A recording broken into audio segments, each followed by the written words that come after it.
Hey everyone, let's discuss the 3 most important practices you should perform daily for optimal gut health. And diet is definitely important, but we want to ideally leverage diet with a couple other factors. And this is why some of you, despite perhaps eating a healthy diet, have noticed things like stress, travel, or even a poor night's sleep seem to flare your digestive symptoms.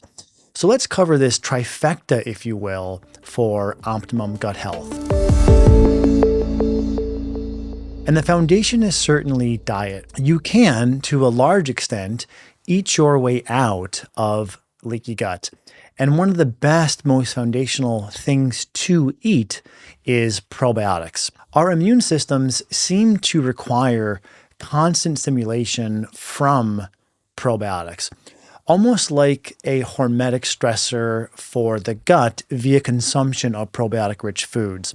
And every once in a while, you'll hear some expert or guru say, well, probiotics don't colonize you, therefore they're all bunk, which misses the vast body of research which would suggest otherwise. I also feel it's the wrong paradigm in the sense that you wouldn't say, well, if I exercise for a month and I don't have strength for the rest of my life, exercise is bunk. That's because our muscles require ongoing stimulus or hormetic healthy stress from exercise to maintain strength.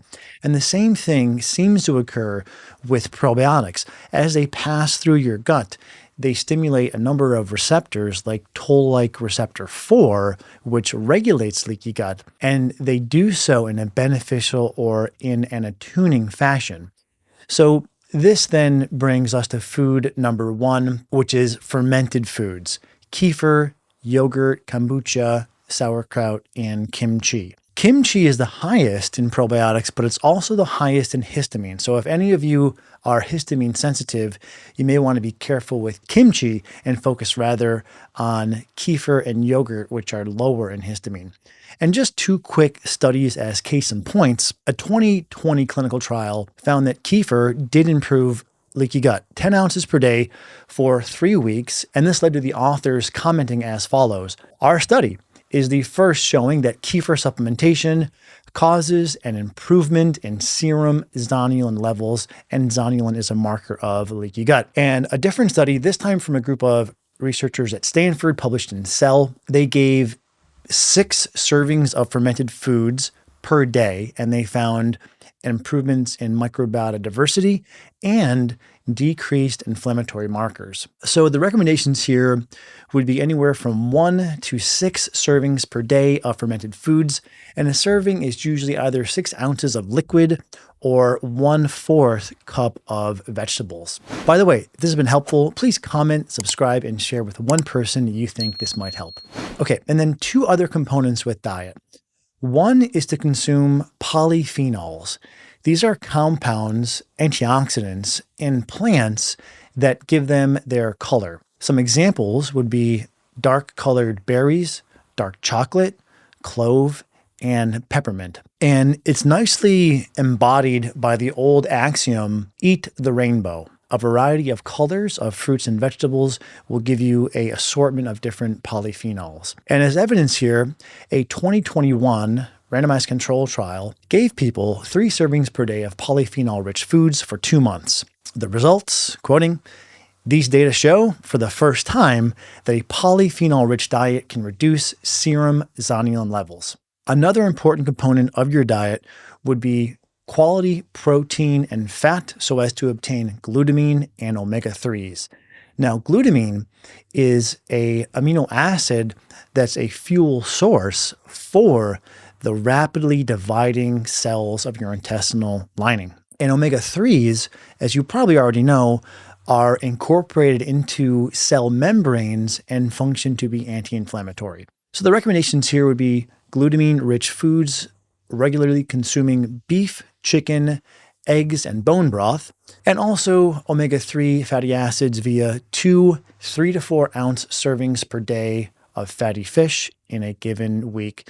This would include salmon, mackerel, tuna, or sardines. And the final note I wanted to make on diet is just to limit alcohol. It's clearly been shown that overconsumption of alcohol is deleterious for your health, including for leaky gut. The debate lies in how much regarding moderation will pose little to no ill effects. And I think that's an issue of debate.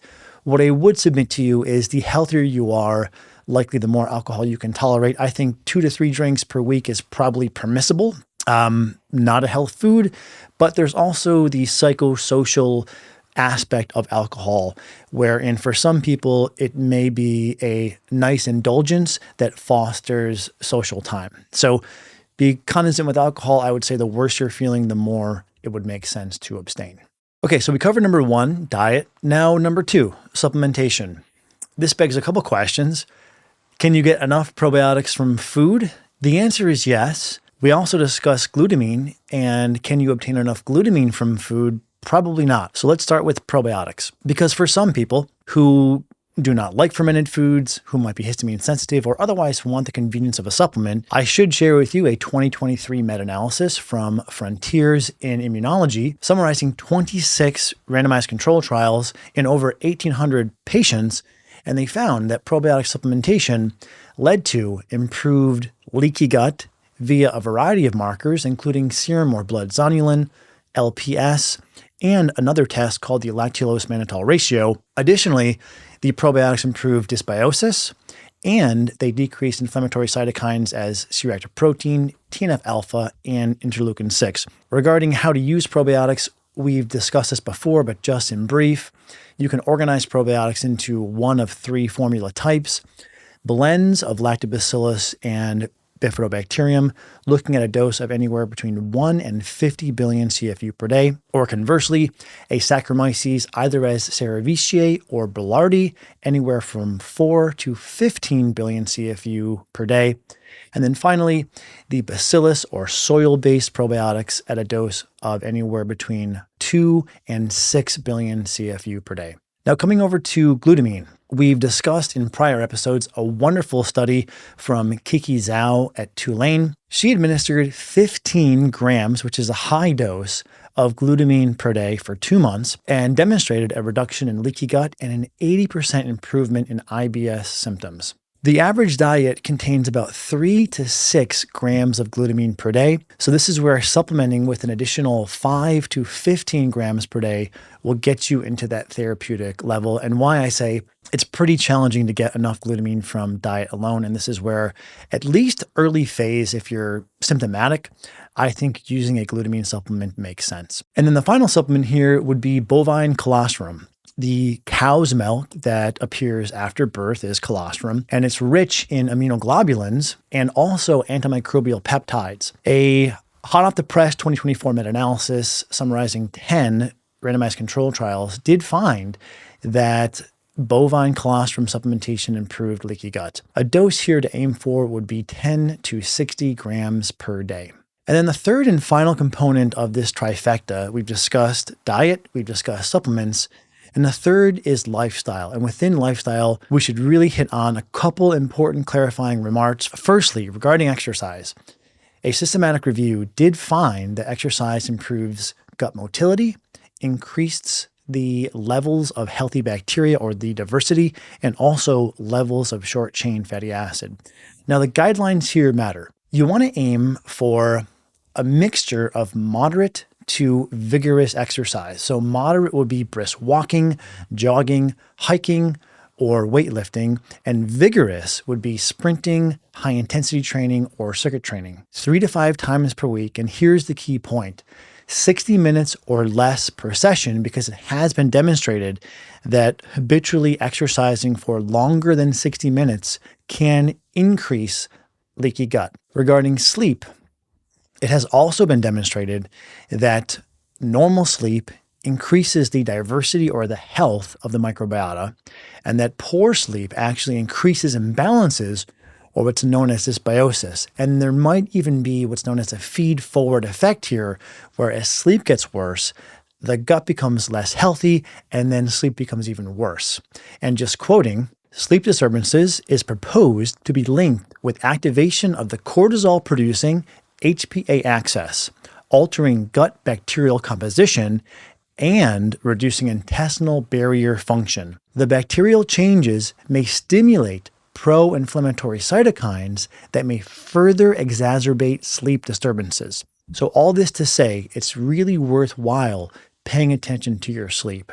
And just in brief here, a few mainstays of healthy sleep would be maintaining a consistent time to bed and time to wake, eating and exercising earlier in the day, and this is something I've recently changed with notable benefit, in eating at or before 6 p.m., avoiding caffeine 12 hours before bed, so usually capping caffeine to about noontime, and avoiding bright light and stimulation 1 to 2 hours before bed.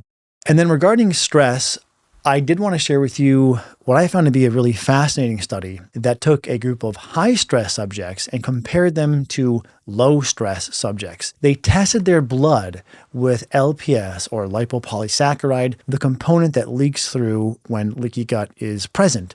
And they found that those with high stress had more of an inflammatory response to that LPS particle. So if you're under stress, this will likely make leaky gut worse. Now, there's good news in that simple techniques can mitigate stress, whether this be meditation or time in nature. 2 hours per week is a good mark regarding time in nature, or something like cognitive behavioral therapy. And we've been using at the clinic this app called Clarity. In case you didn't want to see a therapist, this is sort of a therapist in your pocket via the Clarity app. So in close, the 3 components that synergized for this healing trifecta are diet, supplements, and lifestyle. Regarding diet, remember that regular consumption of the probiotics and fermented foods, plus polyphenols, plus protein, glutamine, and omega-3s, whilst also limiting alcohol, supplementally probiotics, glutamine, and colostrum.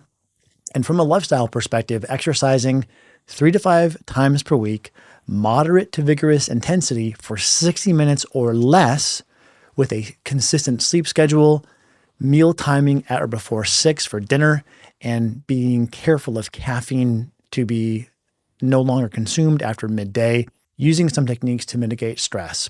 And this together is really a winning recipe for improving the health of your gut, including leaky gut. So I hope this helps, and I hope you will let me know what you think in the comments.